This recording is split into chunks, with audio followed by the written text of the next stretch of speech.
Hello students, welcome. ह्या YouTube चॅनलवर आपण बोर्ड एक्झामची तयारी एकदम व्यवस्थितपणे केली होती आणि भरपूर विद्यार्थ्यांनी मला रिक्वेस्ट केली की सर तुम्ही प्लीज यूट्यूबवरती आम्हाला MST CET साठी सुद्धा गाईड करा. सो त्याचाच परिणाम आहे की आपण यूट्यूबवर सुद्धा MHT CET ची तयारी तुमची एकदम व्यवस्थित व्हावी यासाठी काही सेशन्स स्टार्ट करतोय. त्या सेशनमधलं हे आजचं पहिलं सेशन आहे. या सेशनमध्ये तुम्हाला MHT CET साठी हे जे काही दिवस मिळालेले आहेत यामध्ये तुम्ही एक्झॅक्टली काय करायला पाहिजे, कशा पद्धतीने प्लॅन करायला पाहिजे याचा विचार मागचे 2-3 दिवस मी करत होतो आणि एक परफेक्ट प्लॅन तुमच्यासाठी या ठिकाणी मी घेऊन आलेलो आहे. मला खात्री आहे जे विद्यार्थी बिचारे सिन्सिअर आहेत, ज्यांना MHT CET मध्ये स्कोर करायचा आहे, ते विद्यार्थी हा प्लॅन व्यवस्थित समजून पण घेतील, राईटअप पण करतील आणि त्यानंतर त्याला इम्प्लिमेंट पण करायला उशीर करणार नाही. सो तुम्ही हा व्हिडिओ जर घाईत असाल तर आता बघू नका. जेव्हा तुम्ही रिलॅक्स असाल, शांत असाल, जेव्हा तुम्हाला खरंच काहीतरी अचीव करायचंय ही फिलिंग येत असेल, तेव्हा नक्की हा व्हिडिओ पूर्ण बघा. म्हणजे तुमचे कन्सेप्ट्स व्यवस्थितपणे क्लिअर होतील. कारण की फार मेहनत घेऊन मी हे 5 पॉइंट्स सिक्रेट फॉर्म्युलावाले जे आहेत ते तुमच्यासाठी घेऊन आलेलो आहे. खात्री आहे हा व्हिडिओ संपल्यानंतर ते सिक्रेट राहणार नाही. Without wasting time let start the session. Okay, so हा जो काही व्हिडिओ आहे हा तुम्हाला फिजिक्स, केमिस्ट्री आणि बायोलॉजी या तिघही सब्जेक्टसाठी अप्लाय करता येणार आहे. कॉमन फॉर्म्युला आहे आणि अर्थातच जर तुम्ही तो व्यवस्थित अप्लाय केला, इथे तर मी म्हटलंय की 90+ स्कोर येईल. बाळांनो, खात्री देऊन सांगतो 95+, 96+ सुद्धा स्कोर तुमचा येऊ शकतो. थोडीशी मेहनत घ्यावी लागेल. व्यवस्थितपणे फॉर्म्युला समजून घ्या. मी सुरुवात करतोय आणि या व्हिडिओच्या शेवटी मी तुम्हाला एक परफेक्ट सोल्युशन पण देणार आहे. नक्कीच त्याचा तुम्हाला फायदा होणार आहे. याचा अर्थ व्हिडिओच्या शेवटी डायरेक्ट जायचं असं होत नाही. व्हिडिओ नीट समजून घ्या. सुरू करूया पहिल्या पॉइंट पासून किंवा पहिला formula number. Okay, right. So पहिला आहे MHT CET थिअरी. बाळांनो, आता बघा, तुम्ही जर नीट बघितलं ना तर आपण बोर्ड एक्झाम मध्ये जी थिअरी रीड करतो आणि MHT CET साठी जी आपल्याला थिअरी रीड करायची आहे याच्या रीडिंग मध्ये फरक आहे. ओके, बोर्ड एक्झामला इतकी मेहनत खरंच नाही घ्यावी लागेल. तिथे फॉर्म्युला सेट असतो, प्रीडिफाईन असतो, वेटेज फिक्स असतं, सगळ्या काही गोष्टी आपल्याला आधीपासून माहिती असतात. MHT CET मध्ये तसं नाहीये. कारण की सगळ्यात पहिला प्रॉब्लेम असा आहे की वेटेज फिक्स नाहीये प्रत्येक चॅप्टरचं. दुसरी गोष्ट असं की हे पण फिक्स नाहीये की कुठल्या टॉपिकवर क्वेश्चन्स जास्त विचारले जाऊ शकतात, कमी विचारले जाऊ शकतात. त्यामुळे बरेच मुलं जे मला विचारतात ना की सर आम्हाला जर थिअरी रीड करायची आहे तर आम्ही कोणतं बुक रेफर करू, तर सगळ्यात पहिले माझं सगळ्यांना सोल्युशन हेच असेल की बाळांनो, तुम्हाला आपले जे स्टेट बोर्डचे टेक्स्ट बुक आहेत तेच बोर्डचे टेक्स्ट बुक रीड करायचे आहेत. ओके, काही विद्यार्थी म्हणतात सर आम्ही NCERT रीड करू का? अजिबात नाही. तुमची जी क्वेश्चन पेपर असते ती आपल्या स्टेट बोर्डच्या बुक्समधूनच बनते आणि इवन तुम्ही जे आन्सर्स लिहिणार आहात ते आन्सर सुद्धा कन्सिडर किंवा कन्फर्म करण्यासाठी टेक्स्ट बुक जे आपलं स्टेट बोर्डचं आहे तेच ग्राह्य धरलं जातं. सपोज तुम्हाला एखादा क्वेश्चन आला, त्याचं उत्तर तुम्ही समजा एखाद्या वेगळ्या पब्लिकेशनचं बुक रेफर केलं आणि त्यात वेगळं दिलेलं असेल आणि ते तुम्ही टिक करून आले आणि आपल्या टेक्स्टबुकमध्ये तर ते उत्तर वेगळं असेल, तर बाळांनो तुम्हाला त्या ठिकाणी टेक्स्ट बुकच रेफरन्स म्हणून कन्सिडर करावा लागतो. MHT CET टेक्स्ट बुकलाच ग्राह्य धरते. त्याच्यामुळे टेक्स्टबुकमध्ये जे दिलेलं आहे तेच फायनल असतं, कन्फर्म असतं. त्यामुळे टेक्स्टबुक व्यतिरिक्त कुठलंही बुक थेअरीसाठी वाचण्याची गरज नाहीये. पहिला पॉईंट आय थिंक क्लिअर झाला. दुसरी गोष्ट, सर मग आम्ही थेअरी वाचायची म्हणजे नेमकं काय वाचायचं? एकदम लाईन टू लाईन रीड करायचं का? Yes, absolutely. तुम्हाला लाईन टू लाईनच रीड करावं लागणार आहे. कारण तुम्ही जर क्वेश्चन्स बघितले तर क्वेश्चन्स हे सरळ लाईन टू लाईन हे MHT CET मध्ये विचारले जातात. ॲज इट इज तुम्ही जर बघितलं तर क्वेश्चन्स हे विचारले जातात. त्याच्यामुळे तुम्हाला लाईन टू लाईन थेअरी वाचावी लागेल. आता बरेच विद्यार्थी म्हणतात सर आमचं त्याच्यात खूप वेळ जाणार आहे. कारण मग वेळ जाणार आहे तर तुम्हाला आता वेळ आहे पण ना तुमच्याकडे. तुम्ही जर बघितलं तर तुमच्याकडे पूर्ण दिवस शिल्लक आहे. सो तुम्ही त्याचं एक जर प्रॉपर शेड्यूल बनवलं आणि त्याप्रमाणे तुम्ही जर लाईन टू लाईन थिअरी वाचली, आता ती कशी वाचायची ती समजावून सांगतो. तुम्ही सपोज पहिला चॅप्टर घेतला, पहिल्या चॅप्टरचा पहिला पॅराग्राफ घेतला, त्यात एवढा सेन्स तर आपल्याला असतो की यार याच्यावर क्वेश्चन येऊ शकतो, तो हायलाईट करून घ्यायचा. सो पहिले तुम्ही सगळं पूर्ण चॅप्टर हायलाईट करून घ्या आणि नंतर सेकंड टाइम जेव्हा तुम्ही रीड करायला जाणार तेव्हा पूर्ण चॅप्टर वाचण्याची गरज नाहीये. जे हायलाईट केलेलं आहे तेवढंच फक्त वाचायचं आहे. आता याच्यात काही मुलांचा प्रॉब्लेम असू शकतो की सर आम्हाला कळत नाही नेमकं आम्ही काय हायलाईट करायचं आणि काय नाही करायचं. सो व्हिडिओच्या शेवटी मी तुम्हाला ते सांगतो की कशा पद्धतीने तुम्हाला त्याचं सोल्युशन मिळू शकतं.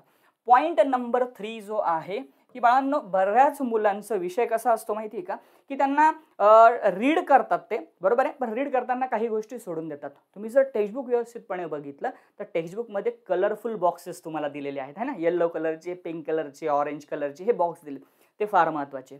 त्याच्यानंतर टेक्स्टबुकमध्ये तुम्ही जर बघितलं तर टेक्स्टबुकमध्ये तुम्हाला काही बोल्ड वर्ड्स दिलेले आहेत है ना, ठळक शब्द दिलेले आहेत, ते तुम्हाला व्यवस्थितपणे करून घ्यायचे. ओके राईट, मी इथे टिक करून देतोय. कलरफुल बॉक्स तुम्हाला व्यवस्थितपणे त्या ठिकाणी मार्क करून घ्यायचे आहेत. याच्या व्यतिरिक्त बाळांनो तुमच्या टेक्स्टबुकमध्ये खूप सारे शॉर्ट फॉर्म दिलेले आहेत बरोबर ना, शॉर्ट फॉर्मवर क्वेश्चन येतो. Clear right. त्याच्या व्यतिरिक्त खूप साऱ्या व्हॅल्यूज दिलेल्या आहेत, सो व्हॅल्यूजवरती क्वेश्चन्स येतात बरोबर आहे. सायंटिस्टची नावं दिलेली आहे, त्यांनी केलेलं कॉन्ट्रीब्युशन आहे, सो ते कॉन्ट्रीब्युशन तुम्हाला विचारतात. मायक्रो ऑर्गॅनिझमची नावं आहेत. ओके, मायक्रो ऑर्गॅनिझमची नावं तुम्हाला व्यवस्थितपणे आली पाहिजे.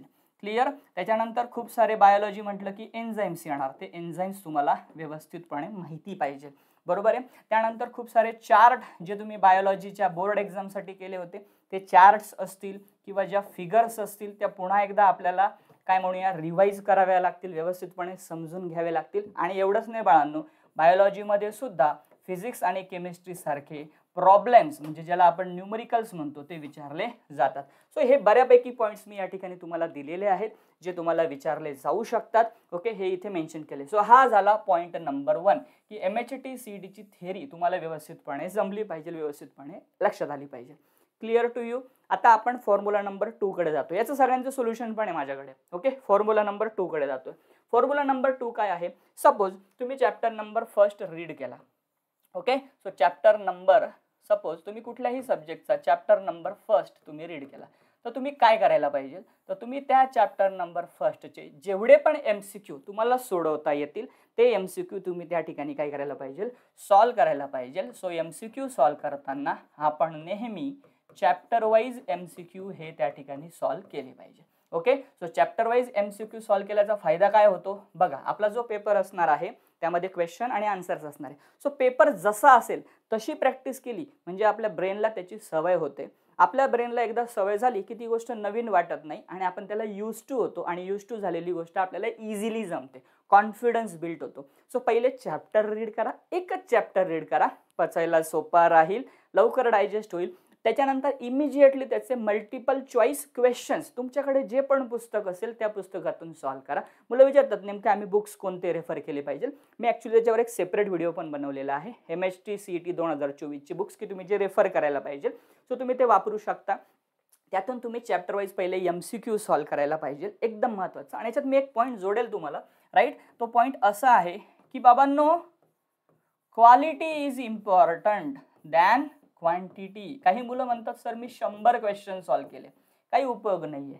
ते 100 क्वेश्चन सॉल्व कसे केले याला महत्व आहे ना, म्हणजे क्वालिटी इम्पॉर्टंट आहे. म्हणजे तुम्हाला कळतंय का मी काय म्हणतोय. तुम्हाला पहिले आहे ना क्वेश्चन रीड करायचं आहे बरोबर. तुम्हाला सगळ्यात पहिले काय करायचं आहे, क्वेश्चन रीड करायचं आहे. तुम्हाला आन्सर त्या ठिकाणी फाइंड आउट करायचं आहे, हे तुमचं मेन एम आहे बरोबर आहे. पण त्या व्यतिरिक्त आन्सर हे तुमचं कुठला तरी एक ऑप्शन असणार आहे. सपोज तुमचं B हे ऑप्शन आन्सर आहे, पण बाळांनो what about A option, what about C option, what about D option. तुम्हाला A ऑप्शन माहिती आहे का, तुम्हाला C माहिती आहे का, तुम्हाला D माहिती आहे का. सो याची जी इन्फॉर्मेशन आहे ती इन्फॉर्मेशन लगेच टेक्स्टबुकमधून बघून घ्यायची. कदाचित ती सेम चॅप्टरची असू शकते किंवा डिफरंट चॅप्टरची असू शकते ना. सो तुम्ही काय करायचं, A-C-D या चॅप्टर ह्या ऑप्शन्सची जी काही काय म्हणूया आपण इन्फॉर्मेशन आहे जी टेक्स्टबुकमध्ये दिलेली आहे, तुम्ही लगेच ती काय करायला पाहिजे, बघून घ्यायला पाहिजे. म्हणजे काय होतं, एका वेळेस तुमचा एक ऑप्शन तर झाला, त्याच्यासोबत तुम्ही अजून 3 ऑप्शनचा पण विचार केला. म्हणजे जर नेक्स्ट टाइम या ऑप्शनपैकी जर कुठला क्वेश्चन आला तर तुम्हाला तो सॉल्व करता येतो. Clear to you. So suppose मी याच्यामध्ये एक्झाम्पल द्यायचं झालं तर समजा मी तुम्हाला क्वेश्चन असा दिला की बाबा which of the following is the stress hormone. Okay, पुढीलपैकी स्ट्रेस हॉर्मोन कुठला आहे. तुम्हाला जर याचं उत्तर येत असेल तर मला ऑप्शनमध्ये टाका. ओके, सो पहिला ऑप्शन मी दिला आहे तुम्हाला ऑक्सिन, दुसरा ऑप्शन दिलेला आहे B जिबरलिन. ओके, तिसरा ऑप्शन मी तुम्हाला देतो आहे सायटोकायनिन. ओके, आणि चौथा ऑप्शन तुम्हाला मी देतो आहे ॲब्सिसिक ॲसिड. ओके, ॲब्सिसिक ॲसिडला मी शॉर्टमध्ये ABA म्हणतो. मला माहिती आहे तुम्हाला उत्तर येत आहे, तर बाळांनो या क्वेश्चनचं उत्तर तुम्ही टाका मला ऑप्शनमध्ये, सॉरी कमेंटमध्ये. पण मला त्यासोबत हे पण सांगा की जे इतर 3 ऑप्शन्स असतील त्याचं काय यूज आहे. सो तुम्ही एका ऑप्शनचा उत्तर त्या ठिकाणी कन्फर्म केलं. इतर 3 ऑप्शनचा पण विचार करायचा की बाबा जर माझं उत्तर ह्या क्वेश्चनचं एक्झाम्पल घेतोय मी, जर ABA असेल तर मग सायटोकायनिनचा रोल काय आहे, जिब्रेलिनचा रोल काय आहे, ऑक्सिनचा रोल, म्हणजे एका क्वेश्चनमध्ये तुम्ही 4ही ऑप्शनचा विचार करायला पाहिजे. इम्पॉर्टंट आहे, कारण तुम्ही फिक्स नाही सांगू शकत ना क्वेश्चन कुठल्या नेमकं ऑप्शनवर येऊ शकतो किंवा कुठल्या पॉईंटवर येऊ शकतो. त्याच्यामुळे आपण सर्व तयारी ही सर्व अँगलने करायला पाहिजे. सो हे समजलं सगळ्यांना. सो क्वांटिटीवर जास्त फोकस करू नका. असे जर सॉल्व्ह करणार असाल तर तुम्ही 50 जरी क्वेश्चन एका चॅप्टरचे व्यवस्थित सॉल्व्ह केले तरी ते क्वेश्चन्स 200 पर्यंत जातात आणि तुम्हाला सहजपणे कुठलाही पॉईंट व्यवस्थितपणे आन्सर करता येतो. Point number 2 कळालाय. पॉईंट नंबर 3 कडे जाऊया. राईट, व्हिडिओ थोडा मोठा होऊ शकतो पण व्यवस्थित नीट समजून घेणं गरजेचं आहे. प्रिव्हियस इयर क्वेश्चन्स आहे ना, MHT CETचे मागच्या वर्षी आलेले क्वेश्चन्स ॲज इट इज भरपूर वेळेस रिपीट होताना आपल्याला बघायला मिळतात. नाही रिपीट झाले ॲज इट इज तर ऑप्शन्सपैकी तुम्हाला त्या ठिकाणी भरपूर क्वेश्चन्स हे विचारले जातात. सो मी या ठिकाणी तुम्हाला सगळ्यांना रेकमेंड करेल, जर तुम्ही पहिले चॅप्टर व्यवस्थित रीड केला, त्याच्यावरचे MCQ सॉल्व्ह केले की मग तुमची तिसरी स्टेप असणार की त्या चॅप्टरवरचे कुठले कुठले क्वेश्चन्स इथून मागे MHT CET मध्ये विचारले गेलेले आहेत. सो या ठिकाणी मी रेकमेंड तुम्हाला करेल की तुम्ही सगळ्यांनी MHT CETचे राईट जे प्रिव्हियस इयर क्वेश्चन्स आहेत ते रीड करत असताना 2021 असेल, 2022 असेल आणि 2023 असेल. सो ह्या जर 3 क्वेश्चन पेपर्स, याच्यामध्ये अजून एक जोडून घेईल मी, 2020 पण जोडून घेईल. ओके, जर तुमच्याकडे ह्या 4 क्वेश्चन पेपर्स जर तुमच्याकडे असतील किंवा याचे क्वेश्चन्स असतील तर ते तुम्ही आयडियली सॉल्व्ह करायला पाहिजे. हे मस्ट आहे, कंपल्सरी आहे. ओके, कारण की याच्यातले भरपूर क्वेश्चन्स हे तुम्ही जर सॉल्व्ह केले तर ते तुम्हाला तुमच्या पेपरमध्ये पण बघायला मिळतील आणि स्कोअर इम्प्रूव्ह व्हायला मदत होते. आणि क्वेश्चन कसा येतो हे बऱ्याच मुलांना कळत नाही. राईट, त्याच्यामुळे तुम्ही क्वेश्चन हे व्यवस्थितपणे सॉल्व्ह करायला पाहिजे. क्लिअर, जास्तीत जास्त प्रिव्हियस इयर क्वेश्चन्स मी तर म्हणेल सगळे सॉल्व्ह करण्याचा प्रयत्न करा, स्कोअर 1 नंबर येईल तुमचा. Point number 4, formula number 4, tricks आणि टिप्स. बऱ्याच वेळेस तुमच्यासोबत असं होतं का की तुम्ही एखादा क्वेश्चन रीड करता, त्याचे ऑप्शन्स रीड करता आणि असं वाटतं की 4ही ऑप्शन्स करेक्ट आहे किंवा करेक्ट आन्सरपर्यंत आपण पोहोचत नाही, कन्फ्युजन होतं, कुठल्या तरी 2 ऑप्शनमध्ये कन्फ्युजन होतं, बरोबर आहे. किंवा बऱ्याच वेळेस मी ती इलिमिनेशन मेथड म्हणतो की बाबा तुम्ही जे चुकीचे ऑप्शन्स आहेत ते डिलीट करा, म्हणजे तुमची रिस्क कमी होते. म्हणजे समजा तुम्हाला 4 ऑप्शन्स आहे, तुम्हाला कन्फर्म माहिती की डी हे उत्तरच नाही, म्हणजे तुमची 25% रिस्क कमी झाली. तुम्हाला हे कळालं की बाबा C पण उत्तर नाही आहे, मग तुमची अजून 25% रिस्क कमी, म्हणजे 50% रिस्क कमी झाली. आता तुमची रिस्क 50% आहे. तर या दोघांपैकी तुम्हाला एक करेक्ट आन्सर ओळखायचं. हे बऱ्याच मुलांना जमत नाही. हे का होतं माहिती आहे का? हे याच्यासाठी होतं की त्यांचं कन्फ्युजन होतं, त्यांना कळत नाही एक्झॅक्टली की कुठला ऑप्शन करेक्ट आहे. सो हे तुम्हाला सॉल्व्ह जर करायचं असेल तर तुम्ही भरपूर ठिकाणी तुमच्या ट्रिक्स यूज केल्या पाहिजे किंवा तुम्ही टिप्स यूज केल्या पाहिजे. ओके, ट्रिक्स आणि टिप्स म्हणजे हा काय कन्सेप्ट असतो. तर बऱ्याच वेळेस सपोज तुम्हाला कोणी विचारलं की बाबा सांगा आम्हाला की ऑर्निथोफिलस जे प्लांट आहेत, ओके, तर त्या ऑर्निथोफिलस प्लांटचे एक्झाम्पल्स कुठले आहेत. ओके, ऑर्निथोफिलस प्लांटचे एक्झाम्पल्स कुठले, आणि सपोज मी तुम्हाला खाली ऑप्शन्स दिले, 4 ऑप्शन्स दिले. ओके, पहिला ऑप्शन, दुसरा ऑप्शन, तिसरा ऑप्शन आणि चौथा ऑप्शन. मी पहिला ऑप्शन तुम्हाला दिलाय सपोज पाम दिलाय. ओके, पहिला ऑप्शन तुम्हाला पाम दिलाय. दुसरा ऑप्शन मी तुम्हाला दिलाय समजा कॅलिस्टेमॉन. ओके, कॅलिस्टेमॉन. आणि तिसरा ऑप्शन दिलाय मी तुम्हाला सपोज बॉम्बॅक्स. ओके, आणि चौथा ऑप्शन दिलाय ब्युटिया. ओके, आता या ठिकाणी तुम्ही जर बघितलं तर हे सगळे ऑप्शन्स वेगवेगळे वाटतात, आपलं गोंधळ होऊ शकतो. मग अशा वेळेस तुम्ही जर ट्रिक वापरलेली असेल की बाबा ऑर्निथोफिलस जे प्लांट असतात त्याची ट्रिक आहे BBB.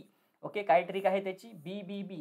सो बी म्हणजे बॉम्बॅक्स असतो, बी म्हणजे ब्युटिया असतो आणि बी म्हणजे बॉटल ब्रश असतो. सो इथे बॉम्बॅक्स आहे, ब्युटिया आहे आणि बॉटल ब्रश नाहीये, पण या बॉटल ब्रशचं दुसरं नाव हे कॅलिस्टेमॉन असतं. ओके, हे पण तुम्हाला परफेक्ट इतकं माहिती पाहिजे.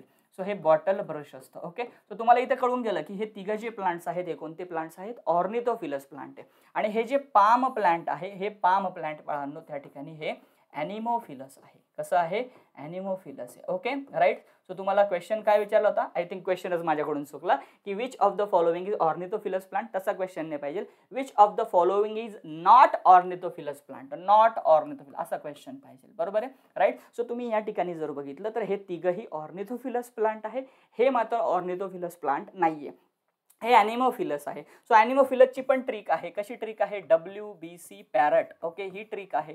तुम्ही जर मला अशा पद्धतीने जर अभ्यास केला तर तुमचं कन्फ्युजन होण्याचा स्कोपच नाहीये. W म्हणजे व्हीट, B म्हणजे बार्ली, C म्हणजे कॉर्न, PA म्हणजे पाम, R म्हणजे राईस, R म्हणजे राय आणि ओट. ओट माहिती ना तुम्हाला सगळ्यांना. तो सगळे एक्झाम्पल एकाच ठिकाणी तुमचे लर्न झाले ॲनिमोफिलसचे. सो अशा पद्धतीने तुम्हाला टिप्स आणि ट्रिक्स वापरून बरेच कन्सेप्ट हे त्या ठिकाणी लक्षात ठेवायचे आहे, यूज करायचे आहेत तुमच्या डेली स्टडीमध्ये. म्हणजे तुमचं कन्फ्युजन ऐन वेळेस जे होतं ते होण्यासाठी तुम्हाला भरपूर त्या ठिकाणी सोल्युशन्स अवेलेबल राहतील. क्लिअर, लॉजिक्स तुमचे डेव्हलप होतील. सो अशा पद्धतीने स्टडी करा, that will help you. Okay right. आता पुढचा सगळ्यात शेवटचा फॉर्म्युला नंबर 5. आता बाळांनो, सपोज तुम्ही चॅप्टर पण लर्न केला, त्याच्यावरचे MCQ सॉल्व केले, त्याच्यावरती तुम्ही सगळ्यांनी प्रिव्हियस इयर क्वेश्चन्स पण सॉल्व केले, त्या चॅप्टरचे बऱ्यापैकी जे कन्फ्युजन होणारे टॉपिक्स आहेत त्याच्यासाठी तुम्ही टिप्स बनवल्या, ट्रिक्स बनवल्या, सगळं केलं. आता फायनली काय करायचं? आता तुमचा सगळ्या चॅप्टरचा स्टडी झाला. MST CETला तुम्हाला सगळ्यांना माहिती आहे की 12वीला 15 चॅप्टर्स आहेत, क्लास 12चे तुम्हाला 15 चॅप्टर्स करायचे आहेत. ओके, 15 चॅप्टर्स करायचे. आणि क्लास 11चे बरोबर तुम्हाला किती चॅप्टर्स करायचे? 4 चॅप्टर्स करायचे. टोटल किती चॅप्टर्स करायचे? 19 चॅप्टर करायचे. सपोज हे मी बायोचं सांगितलं, तसंच फिजिक्सचं आहे, तसंच केमचं आहे. तुम्ही तुमचं हे सगळं रीड करून झालं तर ह्या पूर्ण सिलेबसवर तुम्हाला फायनल पेपर द्यायचा आहे MST CETचा. सो तो फायनल पेपर देण्यासाठी तुम्हाला काय करावं लागणार आहे? फुल सिलेबसवरच्या जास्तीत जास्त मॉक टेस्ट, ज्या आपण म्हणतो ना 100 मार्क्सच्या असतात. समजा फिजिक्स आणि केमिस्ट्री पकडलं तर दोघांच्या मिळून 100 मार्क्सच्या राहतील, बायोच्या एकट्याच्या 100 मार्क्सच्या राहतील. त्या मॉक टेस्ट तुम्हाला त्या ठिकाणी सॉल्व्ह करावे लागतील फुल सिलेबसवरती. ओके, जेव्हा तुम्ही या जास्तीत जास्त सॉल्व्ह करणार तेव्हा तुमचा स्कोअर किती येतो हे तुम्हाला कळेल. सपोज तुम्ही 100 मार्क्सचा बायोचा पेपर सोडवला, त्यापैकी 70 क्वेश्चन्स तुमचे बरोबर आले, 30 क्वेश्चन चुकले. मग ते कुठले चुकले, मग ते का चुकले याचं अनालिसिस तुम्हाला करावं लागेल. आणि मग ते जे चुकले त्याची थेरी बघावी लागेल टेक्स्टबुकमध्ये की बाबा याची एक्झॅक्टली थेरी काय होती, माझ्याकडून काय मिस्टेक झाली. सो असं जेव्हा तुम्ही चुकांमधून शिकत जाणार, एक एक टेस्ट हे बघा सरस, म्हणजे असं लगेच काही कोणाचा स्कोर नाही वाढत किंवा लगेचही तुमचे आउट ऑफ स्कोर येणार पण नाही. ओके, तुम्हाला स्टेप बाय स्टेपच शिकत जावं लागणार आहे. You have to learn from your mistakes. तुमच्या चुकांमधून तुम्हाला शिकत जावं लागणार. सो चुकलं, 30 क्वेश्चन चुकले, बघा कोणते चुकले, कोणते टॉपिक्स होते, काय राहून गेले, परत एकदा टेक्स्टबुक ओपन करा, ती थेरी क्लिअर करा, पुढची मॉक टेस्ट द्या. अशा तुम्ही कमीत कमी 10 ते 15 मॉक टेस्ट या कमीत कमी प्रत्येक विषयाच्या द्यायला पाहिजे, असं माझं वैयक्तिक मत आहे. आणि तुम्ही जर त्या दिल्या, 10 जरी दिल्या तरी परफेक्ट आहे तुमच्यासाठी. 1000 क्वेश्चन्स होऊन जातात, खूप झालेत ते स्कोर येण्यासाठी. Clear, right. पण प्रत्येक मॉक टेस्टमध्ये चुकलेले क्वेश्चन्स पुन्हा हे बघायचं, क्रॉस चेक करायचे की का चुकले तुमचे, त्याचा करेक्ट आन्सर काय होतं, आपल्याकडून काय मिस्टेक झाली हे तुम्हाला बघावं लागेल. ओके, सो अशा पद्धतीने मॉक टेस्ट द्यायच्या फुल सिलेबसवर. हे शेवटचा कार्यक्रम आहे हा. पूर्ण सिलेबस रीड करून झाल्यानंतर ज्या पहिल्या 4 स्टेप आहेत त्या फॉलो केल्यानंतर. आणि फार फार फार महत्त्वाचं की तुम्ही MST CET देतायत तर त्याच्यासाठी तुम्हाला एक पॉझिटिव्ह ॲटिट्यूड ठेवावा लागेल. जो टॉपर येतो ना त्यालाही हे फायनली माहिती नसतं की तो टॉपर येणार आहे, जोपर्यंत तो टॉपर येत नाही तोपर्यंत. कारण की तोपर्यंत तुमच्या हातात हे फक्त आणि फक्त काय असते, ॲक्शन्स असतात. महेंद्र सिंग धोनी जे आहेत ना, त्यांना एका इंटरव्ह्यूमध्ये प्रश्न विचारला की तुम्ही ऑलमोस्ट सगळ्या ICC ज्या ट्रॉफीज आहेत त्या तुमच्याकडे आहेत, मग तुम्ही जेव्हा एखाद्या ICCची फायनल खेळतात, ओके, म्हणजे वर्ल्ड कप फायनल खेळताय, T20 फायनल खेळताय किंवा चॅम्पियन ट्रॉफीची फायनल खेळताय, तर तुम्हाला त्यावेळेस टेन्शन नाही येत का? ते काय म्हणतं, मी त्याचा विचारच करत नाही. रिझल्ट काय असणार आहे मी त्याचा विचार करतच नाही. मी आत्ता काय करतो मी त्याचा विचार करतो. सो तुमचा रिझल्ट हा अजून 2 महिन्याने लागणार आहे. तुम्ही त्याचा विचार आत्तापासून का करताय? तुम्ही आत्ता जे करतायत, बरोबर, मला आज काय करायचं तर मला आज ह्या चॅप्टरचे थिअरी लेक्चर्स व्यवस्थित बघायचे, त्याच्यावरचे MCQ सॉल्व करायचे, त्याच्यावरचे प्रिव्हियस इयर क्वेश्चन्स करायचे, आणि सगळं माझं जर रीड झालं तर मला मॉक टेस्ट सॉल्व करायची. हे जर तुम्ही परफेक्ट केलं तर ऑब्व्हियसली तुमचा रिझल्टच परफेक्ट येणार आहे. त्याच्यामुळे रिझल्टचा विचार करू नका. ॲक्शन्स आज तुम्ही काय घेता आहात यावर तुमचा रिझल्ट अवलंबून असणार आहे. क्लिअर. सो पॉझिटिव्ह ॲटिट्यूड ठेवा, स्कोअर तुमचा चांगला आहे. आता मी तुम्हाला सुरुवातीला बोललो होतो की यातल्या गोष्टी तुम्हाला बऱ्यापैकी जमून जातील, काही तुम्हाला जमणार नाही. जर तुम्हाला जमत नसतील, तुम्हाला क्लिअर होत नसेल तर मी तुम्हाला मदत करू शकतो. माझे MST CET वरती क्रॅश कोर्स सुद्धा ऑलरेडी मी लॉन्च केलेले आहेत. Okay, right. सो या क्रॅश कोर्सला तुम्ही जॉईन करू शकता. राईट, हे क्रॅश कोर्स ऑलरेडी आपण स्टार्ट केलेले आहे. ठीक आहे, 2-3 दिवस झालेले आहेत स्टार्ट करून. तुम्हाला जर ते जॉईन करायचे असतील तर तुम्ही जॉईन करू शकता. आधीचे लेक्चर जे तुमचे मिस झालेले आहेत ते सुद्धा ॲप्लिकेशनमध्ये अवेलेबल आहेत, ते सुद्धा तुम्ही बघू शकता. तुमचं त्या ठिकाणी काहीही लॉस होणार नाही. सो तुमच्यासाठी 2 ऑप्शन्स मी देईल, एक म्हणजे रेकॉर्डेड बॅच आणि एक म्हणजे लाईव्ह बॅच. तुम्हाला जर लाईव्ह जॉईन करायचं आहे तुम्ही जॉईन करा, रेकॉर्डेड करू शकता. दोघांमध्ये कंटेंट सेम आहे. लाईव्ह लेक्चर जे आपलं होतं, ठीक आहे, ते साधारण 1.5-2 तास होतं. ते लेक्चर लाईव्ह लेक्चर झालं की ते या ठिकाणी सेव्ह होतं. हे lecture same as it is me या ठिकाणी सुद्धा ते थोड्या वेळाने अपलोड करून देतो. सो तुम्हाला जर काय म्हणूया आपण रेकॉर्डेड बॅच घ्यायची तुम्ही घेऊ शकता, लाईव्ह घ्यायची घेऊ शकता. दोघांमध्ये ॲज सच कंटेंट वाईज काही फरक नाही आहे, दोघंही बॅचेस सेम आहेत. Okay, right. आणि ज्या मुलांचा समजा सगळा झालेला आहे अभ्यास आणि फायनल मॉक टेस्ट सॉल्व करायची आहे तर त्या फायनल मॉक टेस्ट सॉल्व करण्यासाठी बायोलॉजी विषयाची टेस्ट सिरीज माझ्या ॲप्लिकेशनवरती आहे, ज्यात तुम्हाला online test, chapter wise MCQs मिळून जातील. प्रत्येक टेस्ट सॉल्व्ह केल्यानंतर तुमचा रिपोर्ट येऊन जाईल. तुम्हाला त्या ठिकाणी प्रिव्हियस इयर क्वेश्चन्सचे MCQs पण भेटून जातील. सो तुम्हाला जे बोललो मी 4 स्टेप्समध्ये, त्या बऱ्यापैकी गोष्टी तुम्हाला याच्यात येऊन जातील.